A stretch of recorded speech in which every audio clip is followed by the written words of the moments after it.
Джалалабад мэрия просмотрела мою историю и так и мне ничего не ответила, ничего не сказали мне, что делать, куда идти, где мне взять эту гумпомощь для ребенка. Я не прошу для себя, я прошу для своего ребенка, потому что я в связи с этим карантином осталась без работы. И кто в этом виноват? Кто виноват в этом, я не могу понять. Хотя не, я понимаю эти...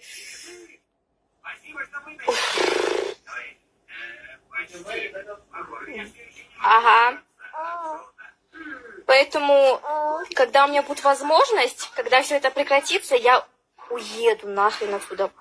Я уеду с этого Кыргызстана вонючего. Эти киргизы вонючие. Я уеду отсюда. Вот это Кыргызстану, блин. Get. Урматтуу президент, жогорку кеңеш жана министрлер, бизди кыргыздардын балдарыбы, биз транзит болчубуз, келатып жолдон Новосибирскиде калганыбыз 20 күн болду. 20 күндөн бери уча албай жатабыз. Жерде 300 киши бар. Бир нерсе алып кетип, бир нерсе шешпейсиңерби? Биз ушул жерде жата беребизби? Акчаларыбыз да калган жок. Квартираларды алып кетип жаткызышкан. Ательдерге, ал ательдерге төлөнгөн күнүбүз да бүттү. Балдардын ишерге тамактары да калбай калып баратат уже, акчалары да калбай баратат. Билеттерибиз колубузда турат. 23-үнү алганбыз, 23төн 27си, 6сы деп эле алдап кетип 11-ине келип такалдык азыр. Булар каяка барабыз эми? Талаада калышабы мунун баары. Көчөдө эле калышты. Бүт жумуштан сокращение болуп келатканда, межбактага кетип бараткан балдар болчу. Артка кетчилер кетип бүттү, астыга кетчил балдар калды. Биз каяка барабыз, эмне кылабыз? Көчөдө калабыз.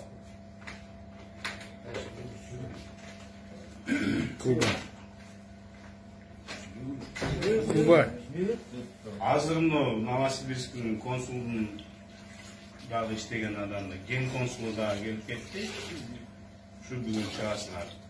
Бүгүндөн кийин тамак дагы берилбейт, жатакана дагы төлөнбөйт. Кантип жан баксаңар ошентип багасыңар. Эч кандай дайын жок.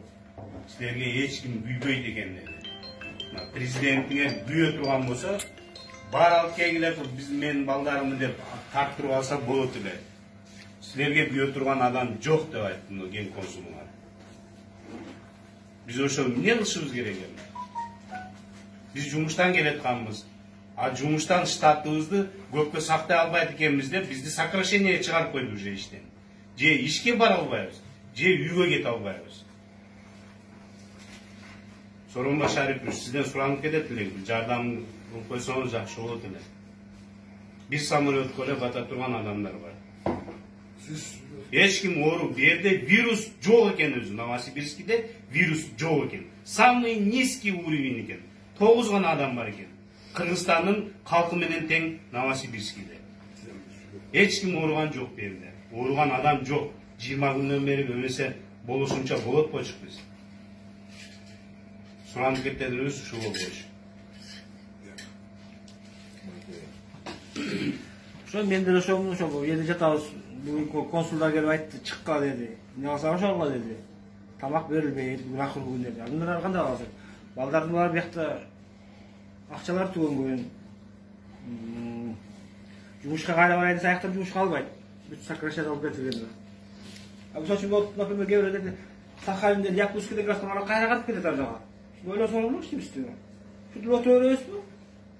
Силерге кандай граждан эме керекпи? Силерге бар берүү ушундай. Ойлонуш кылгыч кичине.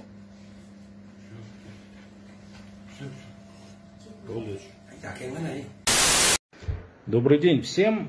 Со вчерашнего дня в социальных сетях распространяется видео признания некого Эмилия Кимсанова, где он якобы признается в том, что небезызвестный Раимбек Матраимов, экс-зам главы таможни, поручает ему привести, а именно доставить живым или мертвым скандально известного журналиста Али Токтакунова.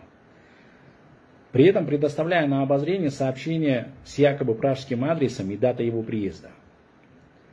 Постоянно при этом повторяя о том, что Раимбек Матраимов заставляет его вернуться в таможню, то есть восстановиться в должности и так далее.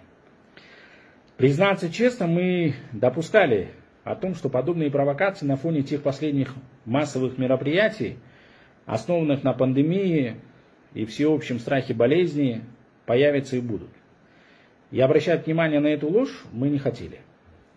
Однако в последний момент мы приняли решение довести до общества свою позицию в формате видео. Во-первых, всем известно о том, что Раимбек Матраимов был незаконно освобожден с должности заместителя председателя таможни еще в ноябре 2017 года. И до сегодняшнего дня является, если рассматривать его с позиции государственной службы, является безработным. И он добровольно не стал возвращаться в таможню, независимо от наличия решения судов, в том числе решения Верховного суда, о его принудительном восстановлении, о его незаконности увольнения премьер-министром, а именно премьер-министром Исаковым. Исходя из этого, те доводы Кимсанова о возврате в таможню и принудителем его восстановления являются не более чем больное воображение самого Кимсанова. Во-вторых, если говорить о самом Кимсанове, то вам известно о том, что данный гражданин на сегодняшний день находится под следствием и привлечен к уголовной ответственности за избиение с группой лиц, а именно с другом, по-моему, или с коллегой, сотрудника таможни, а именно своего коллеги, в котором ни имени, ни участия Матраимова нет и никогда не было. Поэтому говорить о том, что находящийся в розыске гражданин нашей страны Кимсанов задержан и доставлен в Кыргызстан только по прихоти Матраимова, является абсурдом.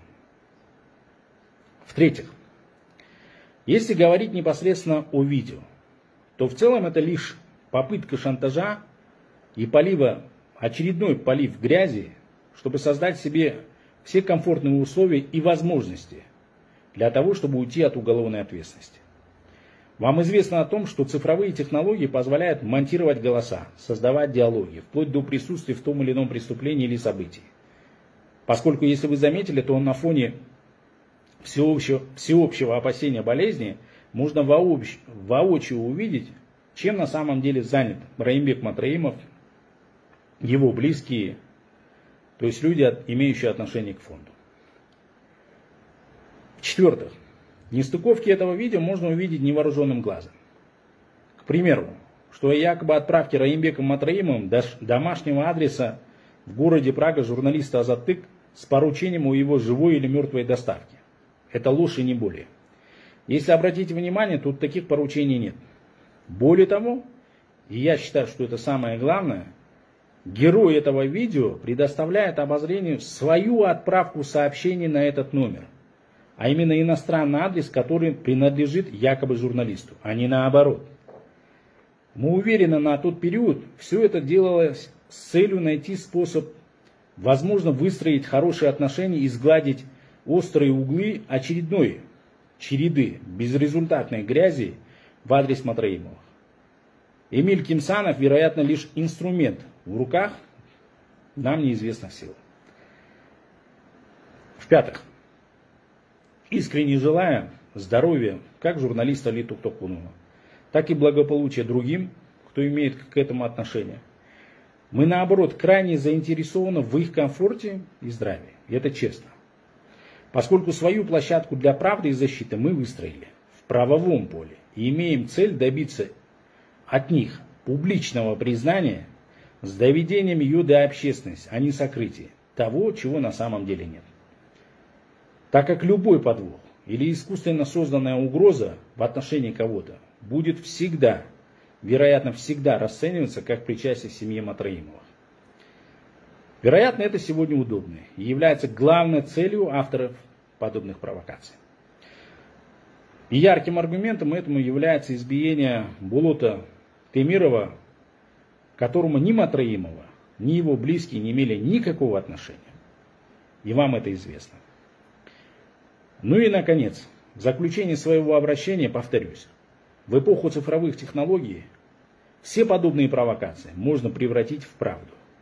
Вплоть до создания голосовых сообщений, переписок, событий с видео с участием в том или ином событии или преступлении. Призывая как журналистов, так и общество к объективности, желаю покоя, стабильности, здравия нашей стране. Удачи вам!